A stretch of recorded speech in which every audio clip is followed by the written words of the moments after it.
ನೀವೆಲ್ಲರೂ ಗಮನಿಸ್ತಾ ಇದ್ದೀರಾ, ಕಟಕಟೆಯಲ್ಲಿ ಮುಖ್ಯಮಂತ್ರಿಯಾದ ಸಿದ್ದರಾಮಯ್ಯ, ಉಪಮುಖ್ಯಮಂತ್ರಿಯಾಗಿರುವಂತಹ ಡಿ.ಕೆ. ಶಿವಕುಮಾರ್ ಅವರು ನಿಂತಿದ್ದಾರೆ. ನಿನ್ನೆ ರಾಜ್ಯಾಧ್ಯಕ್ಷರು ಚಾರ್ಜ್ ಶೀಟ್ ಅನ್ನ ಬಿಡುಗಡೆ ಮಾಡಿದ್ದಾರೆ. ಈಗ ಅದರ ವಿಚಾರಣೆ ನಡೀತಾ ಇದೆ. ಆ ವಿಚಾರಣೆಯನ್ನ ಕೈಗೊಳ್ಳಬೇಕು ಅಂತ ಹೇಳಿ ಮೊನ್ನೆ ವಿಧಾನ ಪರಿಷತ್ತಿನ ವಿರೋಧ ಪಕ್ಷದ ನಾಯಕರಾಗಿರುವಂತಹ ಹೋರಾಟಗಾರ ಸನ್ಮಾನ್ಯ ಛಲವಾದಿ ನಾರಾಯಣ ಸ್ವಾಮಿ ಅವರಿಗೆ ಕೇಳ್ತಾ ಇದ್ದಾನೆ. ವಿಚಾರಣೆಯನ್ನ ಎದುರಿಸಲಿಕ್ಕೆ ಸಿದ್ದರಾಮಯ್ಯ ಮತ್ತೆ ಡಿ.ಕೆ. ಶಿವಕುಮಾರ್ ಅವರು ಕಟಕಟೆಯಲ್ಲಿ ನಿಂತಿದ್ದಾರೆ.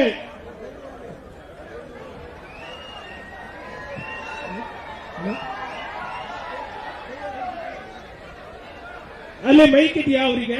ಮಾನ್ಯ ಬಂಧುಗಳೇ, ಒಂದು ಸೆಕೆಂಡ್, ಅಲ್ಲಿ ಮೈಕ್ ಇದೆಯಾ? ಹಲೋ ಹಲೋ, ಚಲವಾದಿ ಸರ್, ಒಂದು ಸೆಕೆಂಡ್. Check check. ಒಂದು, ಕಟಕಟೆಯಲ್ಲಿ ನಿಂತಿರೋರು ಯಾರು? ನಿಮ್ಮ ಹೆಸರನ್ನ ಹೇಳಿ. ನಾನು ಸಿದ್ದರಾಮಯ್ಯ. Shem Shem.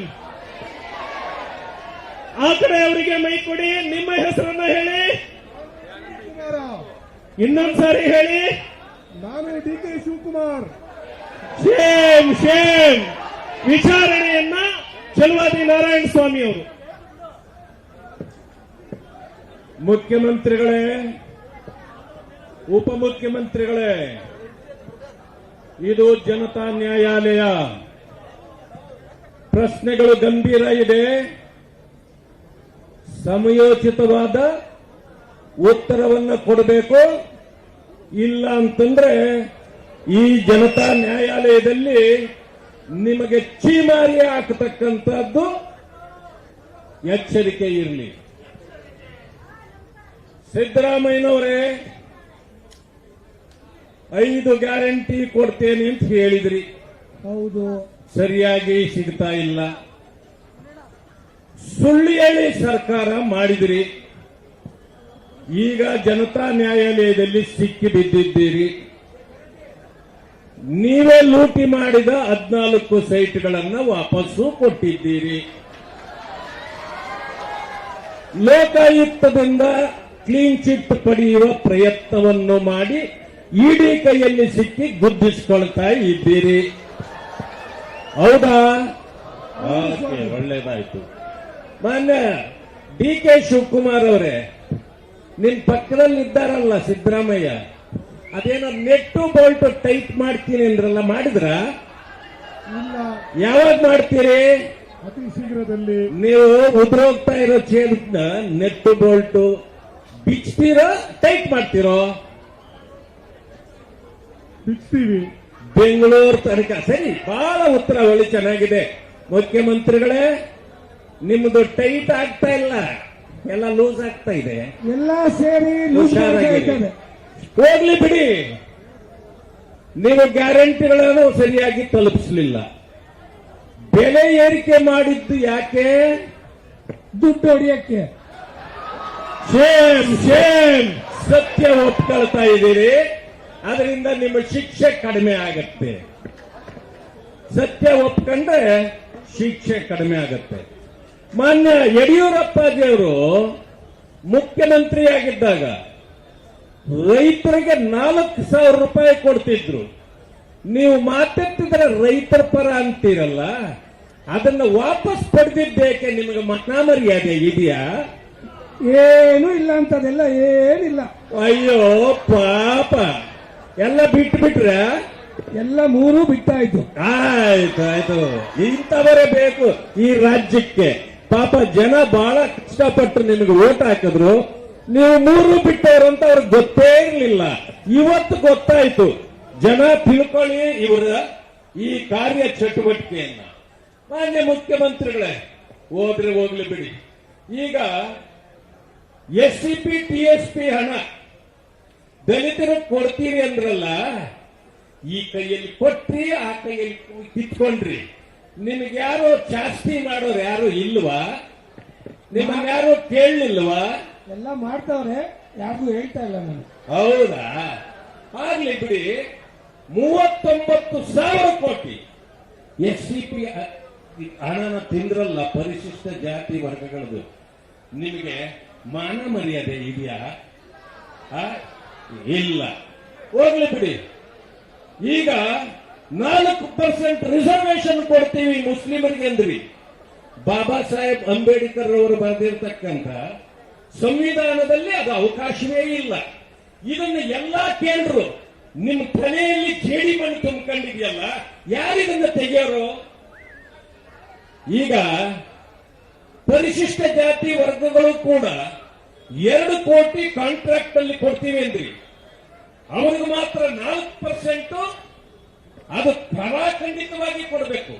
ಆದ್ರೆ ದಲಿತರಿಗೆ ಮಾತ್ರ ಹೇಳಿದ್ರಲ್ಲ, ಎಷ್ಟು ಪರ್ಸೆಂಟ್ಗೂ ಇಟ್ಟೇ ಇಲ್ಲ. ಕೊಟ್ಟರು ಕೊಡ್ಬೋದು, ಬಿಟ್ಟರು ಬಿಡ್ಬೋದು. ಯಾಕೆ ಹೇಳಿ? ಅವ್ರು ನಿಮ್ಮನ್ನು ಕೇಳಕ್ಕೆ ಬರೋದಿಲ್ಲ ಅನ್ನೋ ಕಾರಣಕ್ಕೆ ಈ ರೀತಿ ಮಾಡ್ತಿದ್ದೀವಿ. ಸರಿ ಇದೆಯಾ? ಪೆಟ್ರೋಲ್ ಬೆಲೆ, ಡೀಸೆಲ್ ಬೆಲೆ ಹೋಗಿ ನಿನ್ನೆ ತಾನೇ ಡೀಸೆಲ್ ಬೆಲೆ 2 ರೂಪಾಯಿ ಏರಿಸಿದ್ದೀವಿ. ನಾವು ನಮ್ಮ ಜನತಾ ನ್ಯಾಯಾಲಯದಲ್ಲಿ ಎಲ್ಲರೂ ಕೇಳ್ತಿದ್ದಾರೆ, ನಿಮಗೆ ಏನ್ ಮಾಡ್ಲಿಕ್ಕೆ ಹೇಳ್ದವ್ರು ಯಾರ್ರಿ? ನಿಮ್ ಮಂತ್ರಿಗಳು ಹೇಳ್ತಾರೆ ಅದೆಲ್ಲ ಕೇಂದ್ರ ಸರ್ಕಾರದ್ದು ಅಂತ. ಅಂದ್ಮೇಲೆ ನೀವ್ಯಾಕೆ ಹೆಚ್ಚು ಮಾಡಿದ್ರಿ? ದುಡ್ಡು ಹೊಡಿಯಕ್ಕೆ.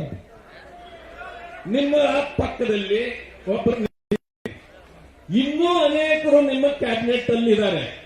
ಅವರಿಗೆ ಬಹಳ ಜನರು ಹೇಳ್ತಾರೆ ಅಪ್ಪರ್ ಚೇಂಬರ್ ಖಾಲಿ ಇದೆ ಅಂತ. ಹೌದಾ? ನಿಜ. ಅಪ್ಪರ್ ಚೇಂಬರ್ ಖಾಲಿ ಇದೆಯಾ? ಫುಲ್ ಖಾಲಿ. ನಿಮ್ಮದೂ ಖಾಲಿನೇ. ನಿಮ್ಮದು ಪೂರ್ತಿ ಇದ್ದಿದ್ರೆ ಅಂತವರನ್ನೆಲ್ಲ ನೀವು ಜೊತೆಯಲ್ಲಿ ಇಟ್ಕೊಳ್ತಿರ್ಲಿಲ್ಲ. ನಿಮ್ಮದು ಸರ್ಕಾರವೇ ಖಾಲಿ ಆಗ್ತದೆ. ಆಗ್ಲಿ. ರೈತರಿಗೆ 5 ರೂಪಾಯಿ ಎಕ್ಸ್ಟ್ರಾ ಕೊಡ್ತೀವಿ ನಾವು ಹಾಲಿನ ದರ ಅಂತ ಹೇಳಿದ್ರಲ್ಲ, ಅಧಿಕಾರಕ್ಕೆ ಬಂದ ಮೊದಲನೇ ದಿನದಲ್ಲೇ ಕೊಡ್ತೀವಿ ಅಂದ್ರಿ. ನೀವು ಕೊಡ್ಲಿಲ್ಲ. 3 ರೂಪಾಯಿ ಹೆಚ್ಚಿಸಿದ್ರಿ. 2ನೇ ಸಾರಿ 2 ರೂಪಾಯಿ ಹೆಚ್ಚಿಸಿದ್ರಿ. 5 ರೂಪಾಯಿ ಆಯ್ತು. ಈಗ ಮತ್ತೆ 4 ರೂಪಾಯಿ ಏರಿಸಿದಿರಿ. 4 ರೈತರಿಗೆ ಕೊಡ್ತೀವಿ ಅಂತ ಹೇಳಿದ್ರಿ. ಸರಿ, ಆದ್ರೆ 5 ರೂಪಾಯಿ ಯಾರಪ್ಪನ ಮನೆಗೆ ಹೋಯ್ತು? ನಮ್ಮನೆಗೆ ಹೋಯ್ತು. ಹೌದಾ? ಅದಕ್ಕೆ ಇವತ್ತು ನೀವು ಜೈಲಿಗೆ ಹೋಗುವಂತ ಪರಿಸ್ಥಿತಿ ಉದ್ಭವ ಆಗ್ತಾ ಇದೆ. ಬಸ್ ದರ ಏರಿಸಿದ್ರಿ. ಹೆಣ್ಣು ಮಕ್ಕಳಿಗೆ ಪುಕ್ಕಟೆ ಅಂದ್ರಿ. ಅಲ್ಲಿ ನೋಡಿದ್ರೆ ಚಿತ್ರದುರ್ಗದ ಹತ್ರ ಬಸ್ ನಿಂತೋಗ್ಬಿಟ್ಟಿತ್ತು. ಪಾಪ ಆ ಹೆಣ್ಣು ಮಕ್ಕಳೇ ಇದ್ರು, ಗಂಡು ಮಕ್ಕಳು ಅದನ್ನ ಪಳ್ಳಿ ಅಂತ ಪಳಿಸ್ತಾ ಇದ್ರು. ಆವಾಗ ನೋಡಿದ್ರೆ ಪಾಪ ಹೆಣ್ಮಕ್ಳು ಹಿಂದ್ಗಡೆ ಬೋರ್ಡ್ ನೋಡಿದ್ರು, ನುಡಿದಂತೆ ನಡೆದ ಸರ್ಕಾರ ಅಂತ. ಇಷ್ಟೇನಾ ನಿಮ್ಮ ಬಂಡವಾಳ? ಹೌದು. ಹೆಣ್ಮಕ್ಳೆಲ್ಲ ಸೇರಿ ಬಸ್ ತಳ್ಳೋದು. ಇಂಥ ಪರಿಸ್ಥಿತಿಯನ್ನ ನೀವು ಮಾಡ್ಕೊಂಡಿದ್ದೀರಿ. ನಿಮಗೆ ಇವತ್ತು ಈ ಜನತಾ ನ್ಯಾಯಾಲಯ ಚೀಮಾರಿ ಹಾಕಿದೆ. ಆದಷ್ಟು ಬೇಗನೆ ಇದನ್ನೆಲ್ಲ ಸರಿಪಡಬೇಕು. ಏನು ಬೆಲೆ ಹೆಚ್ಚಳ ಮಾಡಿದ್ದೀರದೆಲ್ಲ ವಾಪಸ್ ತಗೊಳ್ಬೇಕು. ಇಲ್ಲ ಅಂತಂದ್ರೆ ನಿಮ್ಮ ಸರ್ಕಾರಕ್ಕೂ ಗಂಡಾಂತರ, ನಿಮಗೂ ಗಂಡಾಂತರ ಅಂತಕ್ಕಂಥ ಮಾತನ್ನು ಹೇಳಿ ಈ ಜನತಾ ನ್ಯಾಯಾಲಯ ನಿಮಗೆ ಚೀಮಾರಿ ಆಗ್ತಾ ಇದೆ. Shem Shem. ಜನತೆಯ ತಿರಸ್ಕಾರದ ತೀರ್ಪನ್ನ ಪಡೆದಂತಹ ಈ ಸರ್ಕಾರಕ್ಕೆ ಚೀಮಾರಿಯನ್ನ ಹಾಕ್ತಾ ಈಗ ಈ ಬೃಹತ್ ಹೋರಾಟವನ್ನು ಉದ್ದೇಶಿಸಿ ಮಾನ್ಯ ವಿಧಾನಸಭೆಯ ವಿರೋಧ ಪಕ್ಷದ ನಾಯಕರಾಗಿರುವಂತಹ ಸನ್ಮಾನ್ಯ ಆರ್ ಅಶೋಕ್ ಅವರು ಮಾತನಾಡಬೇಕು ಅಂತ ವಿನಂತಿಯನ್ನು ಮಾಡ್ತಾ ಇದ್ದಾರೆ. ಭಾರತ್ ಮಾತಾ ಕಿ, ಭಾರತ್ ಮಾತಾ ಕಿ.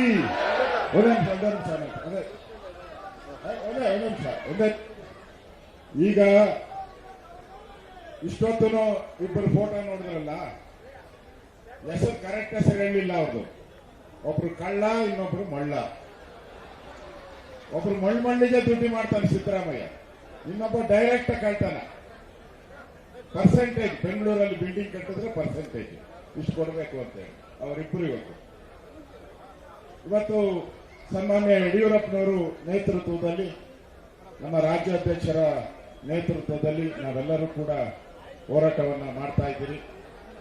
ಇನ್ನೇನು ಒಂದು 10-15 ನಿಮಿಷದಲ್ಲಿ ನಮ್ಮ ಹೋರಾಟ ಮುಂದುವರಿಯುತ್ತೆ. ಮುಖ್ಯಮಂತ್ರಿಗಳ ಮನೆ ಕಡೆ ಮುಂದುವರಿಯುತ್ತೆ. ನಾವೆಲ್ಲರೂ ಕೂಡ, ಇಲ್ಲಿರೋರೆಲ್ಲರೂ ಕೂಡ ನಮ್ಮ ಜನರಲ್ ಸೆಕ್ರೆಟರಿ ಅನೌನ್ಸ್ ಮಾಡ್ತಾರೆ ಯಾರ್ಯಾರು ಯಾವ್ಯಾವ ಟೈಮ್ಗೆ ಎದ್ದು ಬಸ್ಗಳಿಗೆ ಎತ್ತಬೇಕು ಅಂತ. ಎಲ್ಲರೂ ಬಸ್ ಹತ್ಬೋದು. ಈಗಾಗಲೇ ಅವರೆಲ್ಲ ಟೆಂಟು, ಚೇರು ಎಲ್ಲ ಹೊಡೆದು ರೆಡಿ ಮಾಡಿದ್ದಾರೆ ಪೊಲೀಸರು. ಒಂದು ಈ ಸರ್ಕಾರವನ್ನ ನಾವು ಕೇಳಬೇಕು.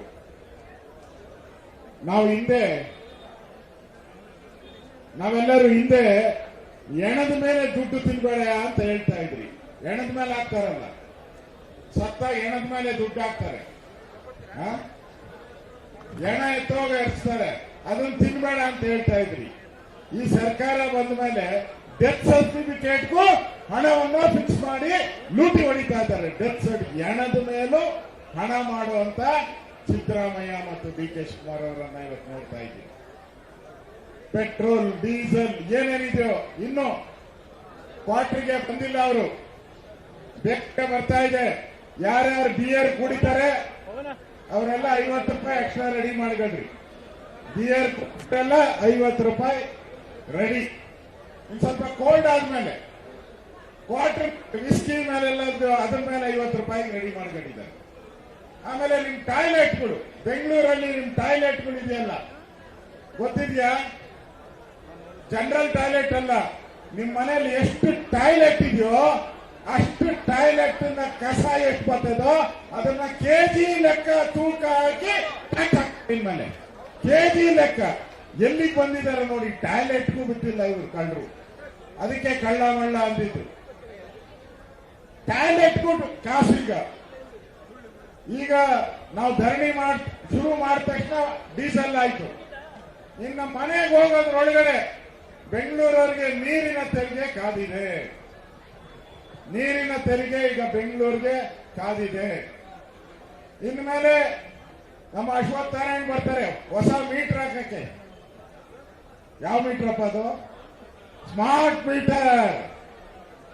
15,000 ಕೋಟಿ ಲೂಟಿ ಅದರಲ್ಲಿ. ಸ್ಮಾರ್ಟ್ ಮೀಟರ್ 15,000 ತೀರ್ಮಾನ ಮಾಡ್ತಾರೆ ಕಾಂಗ್ರೆಸ್ ಅವರು. ನಾವು ಕಾಂಗ್ರೆಸ್ ಬರಲ್ಲ. ಏನು ಅಡಕ್ಪುಣಕ್ಕಾಗಿ ಗ್ಯಾರಂಟಿ ಯೋಜನೆಯಲ್ಲಿ ನಾವು ಬಂದುಬಿಟ್ರಿ. ಜನಕ್ಕೆ ಅರ್ಥ ಆಗಿದೆ.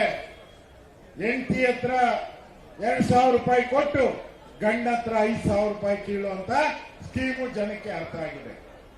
ಬಡವರು ಮಾತಾಡ್ತಾ ಇದ್ದಾರೆ. ಬಡವರು ಯಾರು 2,000 ರೂಪಾಯಿ ತಗೊಂತಾ ಇದ್ದಾರೆ ಅವರು ಸಿದ್ದರಾಮಯ್ಯ ಹೇಳ್ತಾ ಇದ್ದಾರೆ, ನಿನ್ ಮನೆ ಆಳ ಸಿದ್ದರಾಮಯ್ಯ, ನನಗೆ 2,000 ಕೊಟ್ಟು ನನ್ನ ಗಂಡನ ಜೋಬಿಗೆ 5,000 ಆಗ್ತಾ ಇದೆಯಲ್ಲ ಟ್ಯಾಕ್ಸು, ನಿನ್ ಮನೆ ಹಾಳಾಗೋಗ ಅಂತ ಆಗ್ತಾ ಇದ್ದಾರೆ. ಹೆಚ್ಚಿನ ವಿಡಿಯೋಗಳಿಗೆ ಪ್ರತಿಧ್ವನಿ ಯೂಟ್ಯೂಬ್ ಚಾನೆಲ್ ಸಬ್ಸ್ಕ್ರೈಬ್ ಮಾಡಿ, ಬೆಲ್ ಐಕಾನ್ ಕ್ಲಿಕ್ ಮಾಡಿ.